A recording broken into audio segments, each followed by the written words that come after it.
BBA, BCA, BCom computer కోర్సులో 100% placement లభించే ఏకైక డిగ్రీ కాలేజ్ కూకట్పల్లిలోని ఐక్రియేట్ డిగ్రీ కాలేజ్ 8367215215. నమస్తే రమగారు. నమస్తే జయ. రమగారు, సంసారంలో భార్యాభర్తల మధ్య ఎక్స్పెక్టేషన్స్ ఎంతవరకు ఉండొచ్చు? ఎంతైనా ఉండొచ్చు. ఎంతైనా ఉండొచ్చు. కాదు జయ, ఇద్దరు పెళ్లి చేసుకుంటారు. ఎందుకు చేసుకుంటారు పెళ్ళి? ఎక్స్పెక్టేషనే కదా. ఇప్పుడు మన పాతకాల పద్ధతి వివాహ వ్యవస్థ ఇవాళది నిన్నటిది మొన్నటిది కాదు, అప్పటిదో. ఆడవాళ్ళకి ఒక రక్షణ, మగవాళ్ళకి ఆడవాళ్ళ రక్షణ భద్రత, మగవాళ్ళకి ఒక ఆసరా. ఇది సాధారణమైనది. వీళ్ళిద్దరూ కలిసి సంసార రథాన్ని ముందుకు తీసుకెళ్తారు, సంతానానికి అంటారు, వాళ్ళ అమ్మా నాన్నని హలో అంటారు, వీళ్ళ అమ్మా నాన్నని చూసుకుంటారు, ఏదో సంసారాన్ని వృద్ధి చేస్తారు, పిల్లల్ని జాగ్రత్తగా చూసుకుంటారు. మామూలుగా జరిగేవి. అయితే ఒకళ్ళ మీద ఒకళ్ళకి ఎక్స్పెక్టేషన్స్ ఖచ్చితంగా ఉంటాయి. ఏ ఎక్స్పెక్టేషను లేకుండా ఏ ఇద్దరూ కలిసి ఉండరు కదా. యాత్రికులు అనుకో, నువ్వు ఆ దారిని వచ్చావు, నేను ఈ దారిని వచ్చావు, ఇద్దరం కలిసి ఓ దారిని నడిచేలాం, ఎవరి దారిని వాళ్ళు పోతాం అనుకుంటాం. ఇష్టమైతే నడుస్తాం, లేకపోతే లేదు, మానపడేస్తాం. పెళ్ళి ఎట్లా? కలిసి నువ్వు ప్రయాణం చేయాలి జీవితాంతం వరకు. మీ ఇద్దరు కలిసి ఉంటే మీ ఇద్దరే ఉండరు కదా. మీకేమో అటో కుటుంబం ఇటో కుటుంబం రెండు ఉంటాయి, మీ ఇద్దరు కలిసి ఓ కుటుంబం, మళ్ళీ మీకు సంతానం. అది సజావుగా జరిగేదే. ఇప్పుడు ఇదంతా గోల్ లేకుండా జరిగిన నాళ్ళు బాగానే ఉంటుంది. ఎవరికి ఎక్కువ ఎక్స్పెక్టేషన్స్ ఉన్నా ఇబ్బంది. అసలు లేకపోతే ఇంకా నువ్వు కలిసి ఉండటంలో అర్థమే లేదు. ఏదో కొంత ఉండాలి, ఎంతో కొంత. అయితే మితిమీరిన ఎక్స్పెక్టేషన్స్ కానీ, అసలు ఒక సాధారణమైన ఎక్స్పెక్టేషన్ కూడా తీర్చని తనం కానీ, ఈ రెండు కష్టం. మితిమీరటం ఇప్పుడు ఒక సామాన్యమైన కుటుంబం. ఈ అమ్మాయికి తన బర్త్డే అంగరంగ వైభవంగా చేసేయాలి. ఓకే. ప్రతి బర్త్డేకి భర్త ఏదైనా కొనిపెట్టేసేయాలి. స్పెషల్ గిఫ్ట్లు బాగా చేసేసేయాలి. ఎప్పుడు ఏం కావాలన్నా లేదనకూడదు, కాదనకూడదు, ముద్దుగా చూడాలి, అలా ఎలాగో చూసుకోవాలి, అద్భుతంగా చేసేసేయాలి అన్నీ. ఇవి అందరు ఆడపిల్లలకి ఉంటాయి. మీకు ఉండవా అంటావు నన్ను, నాకు ఉంటాయి, అందరికీ ఉంటాయి. అవతల వాడి శక్తియుక్తులు, వాడి సమయం, పరిస్థితులు, అవకాశాలు. ఇప్పుడు ఇవి ఏంటంటే కొంచెం భార్య పుట్టినరోజు గుర్తుపెట్టుకోవాలి, పెళ్లి రోజుని కాస్త పలకరించాలి, ఏదో మరి చక్కగా మాట్లాడుకోవాలి. ఆమె అడిగిన 100 వస్తువుల్లో సగం కాదు, పావు కాదు 10 100లో 10 చెయ్యాలి. ఒకసారి కాకపోతే ఓసారైనా కాస్త ముద్దుగా ముచ్చటగా మురిపంగా చూసుకోవాలి. ఎందుకంటే ఆమె నీకు తోడు, భగవంతుడు ఇచ్చిన స్నేహితురాలు. భార్యని బాగా చూసుకోవడం చేతకాని వాడు ఎందుకు పనికిరాని వాడు అన్నాడు చాణక్యుడు. భార్యని బాగా చూసుకోవాలి, అది వస్తేనే నీకు ఏదైనా వచ్చినట్టు. ఇదే రాకపోతే నేను మీద కూడా చెప్పాడు నీతి. దాన్ని కూడా వదిలిపెట్టలా. అదే కదా. కానీ మళ్ళీ భార్యలకు బోల్డ్ చెప్పాడు, భార్యలు అలా ఉండకూడదు ఇలా ఉండకూడదు అని ఆయన చాలా చెప్పాడు చాణక్యుడు. ఇంత మాత్రం చేయాలి. కానీ కనీసం భార్యల మామూలు వ్యవహారాలని కూడా పట్టించుకోకుండా, నాకు చెప్పకుండా ఊపిరి కూడా పీల్చుకోకూడదు అనేవాళ్ళు. నాకు చెప్పకుండా ఎందుకు చేసావు అని పోట్లాడేవాళ్ళు. మామూలుగా అసలు ఒక వైఫ్ సహజంగా కోరుకుంటుంది కొంత భర్త తనతో ప్రీతిగా ఉండాలి, ప్రేమగా ఉండాలి, తనంతట తన దగ్గరికి తీసుకోవాలి, తనంతట తను ఏదైనా అయ్యో తిన్నావా, అది పడుకున్నావా, లేచావా, ఏమిటి మొహం అలా ఉంది, ఒంట్లో బాగోలేదా, మినిమం అవి కూడా చేయని వాళ్ళు చాలామందే ఉన్నారు ఇప్పటికి కూడా. చక్కగా భార్యలతో ఫాయిదాగా ఉండి అన్ని పనులు చేస్తూ కావాలంటే ఇంట్లో పని కూడా చేసేస్తూ పిల్లల్ని ఆడిస్తూ అమ్మాయి ఉద్యోగంలో కూడా హెల్ప్ఫుల్గా ఉండేవాళ్ళు ఉన్నట్టే, ఏమీ పట్టించుకోకుండా పాతకాలము రైతు కుటుంబాల్లో మగవాడు వెళ్ళిపోయి ఆడవాళ్ళు పనిచేస్తుంటే పట్టించుకొని ధోరణి ఉండేది చూడు. ఒక పాత ధోరణి, వెనకబడిన ధోరణి. ఆడాళ్ళని పెంచకూడదు, ఆడాళ్ళకి ఏం చూడకూడదు, దానికి ఎక్స్పెక్టేషన్ ఏమిటి, గాడిది గుడ్డు లాంటి భావాలు ఉన్నవాళ్ళు కూడా ఇప్పటికీ ఉన్నారు. మార్చుకోవాలి, వాళ్ళు మారాలి. వీళ్ళు ఓవర్ ఎక్స్పెక్టేషన్స్, గ్రేట్ ఎక్స్పెక్టేషన్స్ ఆడవాళ్ళు తగ్గించుకోవాల్సి వస్తుంది. మగవాళ్ళకు కూడా కొన్ని ఎక్స్పెక్టేషన్స్ ఉంటాయి కదా పాపం. వాళ్ళకు కూడా ఇప్పుడు అమ్మాయి ఇంట్లో ఉంటుందనుకో, ఇంట్లో ఉండే అమ్మాయి అయితే తను వచ్చే వేళకి ఏదో కాస్త కాఫీయో టీయో పోయాలి, టైంకి వేళకి అన్నం పెట్టాలి, వాళ్ళ అమ్మా నాన్నని బాగా చూసుకోవాలి, తనతో బాగా ఉండాలి. ఈయన ప్రేమగా ఉంటాడు, ఆవిడ ఎందుకు ఏమిటి పిచ్చివేషాలు అంటుంది. ఈయన కొంచెం బాగా రొమాంటిక్గా ఉండే ధోరణి, ఆవిడంత రొమాంటిక్ కాదు. ఇవన్నీ కోరుకుంటారు సహజంగా. భలే చెప్తారు రవి గారు. అవునా కాదా జయ చెప్పు. నేను ఈజీగా చెప్పేస్తున్నాను. ఓకే, ఉంటారు ఇవన్నీ, ఉంటారండి, ఉంటారు ఖచ్చితంగా. ఇప్పుడు లేదా ఇతనికి నీట్గా క్లీన్గా టైడీగా అలా ఎలాగో తను వచ్చేసరికి చక్కగా సినిమాటిక్గా అలంకారం చేసుకుని ఇల్లు నీట్గా దుడిచేసేసి ఏమిటో ఎట్లాగో చేసేసి చేయాలని తను, లేదా తన మాటే వినాలి, అన్నిటికీ తన మాటే వినాలి. వాళ్ళ అమ్మ నాన్న పేరెత్తకూడదు, ఫ్రెండ్స్ పేరెత్తకూడదు, ఎక్కడికి వెళ్ళకూడదు, ఎప్పుడు తనతోటే ఉండాలి, తన మాటే వినాలి, తను అనుకున్నదే చేయాలి. తను వద్దంటే గాలి పీల్చడం కూడా మానేయాలి భార్య. ఆ ఎక్స్పెక్టేషన్స్ వీళ్ళకి ఉంటాయి. రెండూ తప్పే కదా జయ. అవునవునండి, ఖచ్చితంగా అండి. నన్ను నేనే క్వీన్గా ఉండాలని అమ్మాయి అనుకోకూడదు, నేనే కింగ్ అని ఇతను అనుకోకూడదు. ఇప్పుడు రీచ్ కావట్లేదు అనుకుందాం ఎక్స్పెక్టేషన్ని, ఇద్దరిలో ఒకరు రీచ్ కావట్లా, ఎలా మార్చుకోవాలండి పార్ట్నర్? ముందు మొదట మాట్లాడుకోవాలి. కొంతమంది వినరు, మాట్లాడుకోవాలి అనగానే మన కామెంట్లు వచ్చేస్తాయి, వినరండి వినరండి వినరండి, 20 ఏళ్ళ నుంచి ట్రై చేస్తున్నానండి, వాళ్ళు వినరు.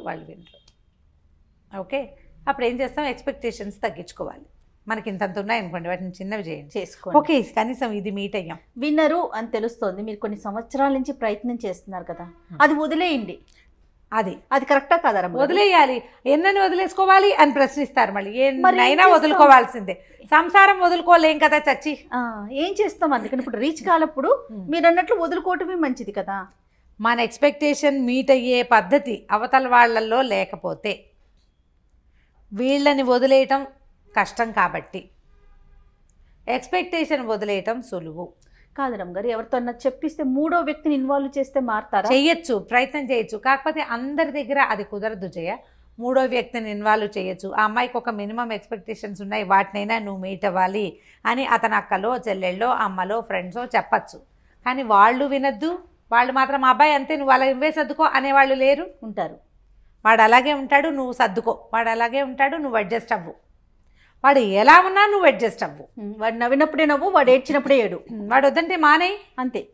అలాంటి వారు కూడా ఉంటారు. ఇప్పుడు నేను కూడా అలాగే చెప్పాను చెయ్యమన్న ఒక అమ్మాయికి, అసలు అతను వెండు, ఏం చేస్తావు, ఎవరితోటి తెప్పించలేవు, వాళ్ళ అమ్మా నాన్న మాట కూడా అతను వెండు. మరి ఎట్లా రమ్మగారు, అసలు ముందుకు ఎలా వెళ్ళగలుగుతాం? ఇప్పుడు ఒక ప్రేమ ఉండదు అలాంటి వాళ్ళతో, ఒక సంతోషం ఉండదు, ఇంకా మనిషి ఈదాల్సిందేనా? ఈదాల్సిందే జయ. జీవితాలు ఇంకొక రకంగా ఉండవు. ఈదకుండా ఈత మానేసి ఫారిన్ కంట్రీస్లో లాగా లేదా ఎవరిలాగానో నేను వీడితో ఈదను అని ఇంకోటి తీసుకునే అవకాశం, ఈ చొక్కా నచ్చలేదని ఇంకో చొక్కా వేసుకునే అవకాశం ఉంటుందా జీవితానికి జయ? అది అడ్వైజబుల్లేనా? కాదు. ఎన్ని చొక్కాలు మారుస్తాం మనము? పైగా ఎప్పుడు ఒక మనిషి ఎక్స్పెక్టేషన్ని ఇంకో మనిషి మీట్ అవ్వటం అనేది తక్కువగానే ఉంటుంది, తక్కువే. నాకు కావలసినట్టుగానే చేసేవాళ్ళు చాలా తక్కువ ఉంటారు, దొరకరు, చాలా అంటే చాలా తక్కువ. అసలు ఇలసాటి లేని జంట అని మనం భావించే వాళ్ళల్లో కూడా ఎంతో కొంత అన్బన్ ఉండే ఉంటుంది. ఎందుకంటే ఇప్పుడు భార్యాభర్తలు అనగానే వాళ్ళు ఒక చోట పెరుగుతారు, వాళ్ళ రకం వేరు, మనం ఒక చోట పెరుగుతాం, మన రకం వేరు. ఈ రెండు రకాలు కలిసేటప్పుడు అది ఇట్లా లక్క బంగారంలాగా అతుక్కుపోవాలి. లక్క వేరు, బంగారం వేరు, ఎవరి గుణం వాళ్ళకే ఉంటుంది. మీరు కలిసి ఉండాలన్న ఒక్క గుణం ఉంటే ఇక ఎక్స్పెక్టేషన్స్ ఉన్నా నడుస్తూనే ఉంటాయి, ఆ నస నడుస్తూనే ఉంటుంది, ఇది నడుస్తూనే ఉంటుంది, ఇది ముందుకు వెళ్ళిపోతూ ఉంటుంది. ఇప్పుడు లక్క బంగారం ఒకటి కాదు కదా, కాదుగా, దానికి అసలు విలువే లేదు. లక్కకి బంగారానికి విలువ ఉంది, కానీ పల్చటి రేకైతే వంగిపోతుంది, లక్క ఉంటే వంగిపోకుండా అది గట్టిగా ఉంటుంది. అవునండి, కరెక్ట్. ఇప్పుడు ఈ రెండు ఒకదాని గుణాన్ని ఒకటి అంటుకుంటాయా? ఇవి పాతకాలపు మాటలు కదా జయ. నేను వెనకబడిన దానిలాగా కనపడతాను, కానీ వీటిలో ఎంత విలువ ఉంది? విలువ ఉందో లేదో, మాటలో ప్రతి అక్షరం ఒక బంగారం అన్నమాట, వజ్రం లాంటి మాట కదా. పాత మాట ఇది, లక్కా బంగారం. ఎందుకు కలిసి ఉండాలి మనం ఎందుకు కలిసి ఉండాలి? వంగిపోకూడదంటే కలిసి ఉండాలి, విలువ పెరగాలి అంటే కలిసి ఉండాలి. లేదా మనం ఎప్పటికీ మనం ఏదో ఒక దాన్ని సెర్చ్ చేస్తూనే ఉంటాం. నీ సెర్చింగ్ వస్తువుల కోసమో విషయాల కోసమో సెర్చ్ చేయొచ్చు, వ్యక్తుల కోసం సెర్చ్ చేయాలంటే ఎన్ని చేతులు మారాల్సి వస్తాం మనం. మన ఇద్దరితో పాటు మూడో వ్యక్తి కూడా రెడీగా ఉంటారు కదా. కొద్ది రోజులు ఒకళ్ళతోటి కలిసి ఉండేసరికల్లా సంసారం పెరిగిపోతుంది, సంతానం ఏర్పడుతుంది, మనకి ముందు వెనక కుటుంబాలు ఉంటాయి, ఇన్వాల్వ్ అయిపోతారు కదా. జనాలు ఇన్వాల్వ్ ఎవరితోటి సంబంధం లేకుండా ఫ్రీలాన్స్గా ఫ్రీ బర్డ్గా తిరిగే వాళ్ళని మామూలు మనుషులు కానివంటే మర్యాదస్తులుగా చెప్పలేకపోతాం. సమాజం ఒప్పుకోదు. మనమేమో ఇందులోనే వెళ్ళాలి. మన కల్చరే ఇది కదా కల్చర్ ప్రతి వాళ్ళకి చులకనైపోతాం. ఇప్పుడు సమాజం ఏంటంటే మగవాళ్ళు అడ్జస్ట్ అవ్వాలి, ఆడవాళ్ళు సర్దుకోవాలి. రెండు ఒకటే. వాళ్ళ పరిధి వరకు వాళ్ళు అడ్జస్ట్ అవ్వాలి, వీళ్ళ పరిధిలో వీళ్ళు సర్దుకోవాలి. సర్దుకుని ఒక వివాహానికి ముందే మాట్లాడుకునే అవకాశాలు, డిస్కస్ చేసే ఛాన్సెస్ ఉన్నాయి. అవన్నీ మాట్లాడుకోండి. మనసు పెళ్ళిలోకి ఫిక్స్ అయ్యాక ప్రపంచం మన గురించి మాట్లాడేలాంటి పరిస్థితులు కల్పించుకోవద్దు.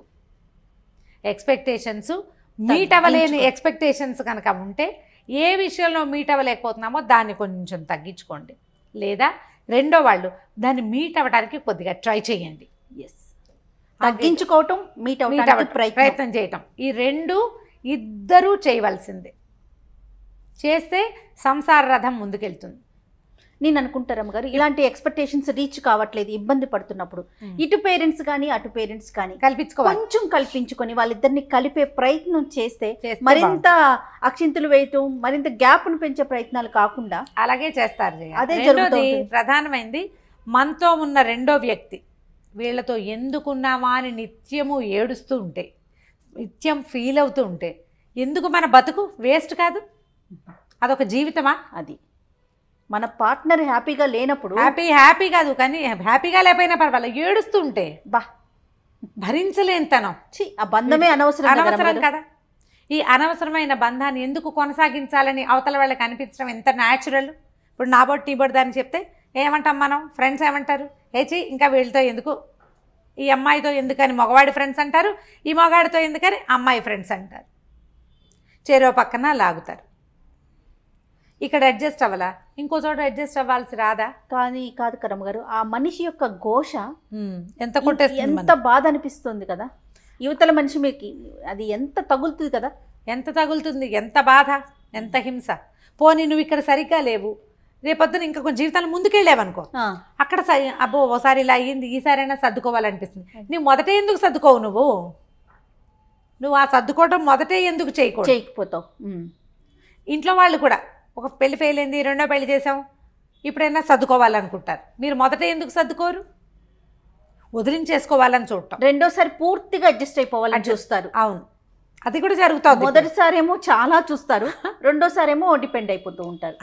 అది కొంచెం ఆలోచించండి. కుటుంబాల్లో ఆలోచించాలి, పెద్దవాళ్ళు ఆలోచించుకోవాలి.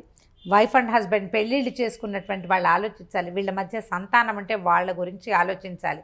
ఓకే, లెట్ ఇట్ బి, ఇప్పటిదాకా ఏదో అయ్యింది, ఇప్పుడైనా ఒక మ్యారేజ్ కౌన్సిలర్ దగ్గరికి వెళ్తాం. ఇవి నా ఎక్స్పెక్టేషన్స్, ఇతను మీట్ అవ్వట్లేదు అని అమ్మాయి చెప్పి, ఇది నా ఎక్స్పెక్టేషన్స్, ఈ అమ్మాయి మీట్ కావట్లేదని ఆయన చెప్పి, మధ్యలో ఒకళ్ళని పెట్టుకుని ఈ రెండు ఎక్స్పెక్టేషన్స్ ఈ పొడుగులు ఉన్నాయి కదా, వాటిని ఇట్లా దగ్గరికి తగ్గించుకోవటం చేసుకుంటే కొంత బెటర్గా ఉంటుంది. ప్రయత్నం చేసి తీరాలి ఖచ్చితంగా. ఇప్పుడు మన సమాజం చాలా చిన్నది, ప్రపంచం పెద్దదైపోయింది, సమాజం మాత్రం చిన్నది, సమాజాలు చిన్నవైపోయినాయి. ఈ చిన్నవైన సమాజాల్లో మనకి భగవంతుడు తోడుగా ఇచ్చిన ఒక పెళ్ళితో ఇచ్చిన వ్యక్తిని చెడగొట్టుకోవద్దు. వాళ్ళంతా చేసుకోవట్లేదా రెండో పెళ్ళి, మూడో పెళ్ళి, 36వ పెళ్ళి అంటే మరి వాళ్ళ పిల్లల జీవితాలు ఎలా ఉన్నాయో ఒకసారి చూడండి. అంతే కదా. వాళ్ళ పిల్లల భవిష్యత్తు ఏమిటి, వాళ్ళ మానసిక స్థితి ఏమిటి, ఎంత ఇన్సెక్యూరిటీ తోటి బాధపడతారు ఆ పిల్లలు. ఎవరినో చూసి వాత పెట్టుకోకూడదు కదా, వాత పెట్టుకోకూడదు కదా. ఇప్పుడు తప్పనిసరి పరిస్థితులు కొన్ని ఉంటాయి జయ, చాలా క్రూరమైన వాళ్ళు, లేకపోతే మానసిక స్థితి సరిగ్గా లేని వాళ్ళు, వీళ్ళవి ఎక్కడ ఏ రకమైన అడ్జస్ట్మెంట్కి అవకాశం లేని వాళ్ళు, ఇంకా వేరే దారి లేనప్పుడు వేరే కథ. అడ్జస్ట్ అయితే సరిపోతుంది అనిపించినప్పుడు మాత్రం, మీకు అనిపించదు అడ్జస్ట్ అయితే సరిపోతాను, మీ ఫ్రెండ్స్, మీ కలీగ్స్, మీ పేరెంట్స్ నువ్వు కాస్త తగ్గు అని చెప్తే తగ్గిపోండి. ఎక్కడ తగ్గాలో ఆలోచించుకోండి. ఇది కాదు, ఇది తగ్గినా కూడా ఏమీ పొసగదు అంటే ఇక చేయగలిగేది ఏమీ లేదు. అందరి దారే గోదారి, మన దిగును తప్పదు కదా. అంతేకా. కానీ అడ్జస్ట్మెంట్ అయితే సరిపోతుంది అని అనుకున్న విషయాల్లో కొంచెం తగ్గించండి, కొంచెం పెంచండి, మొత్తానికి సర్దుకుని ఉండండి. అంతే. సూపర్. నమస్తే. నమస్తే చెయ్యి.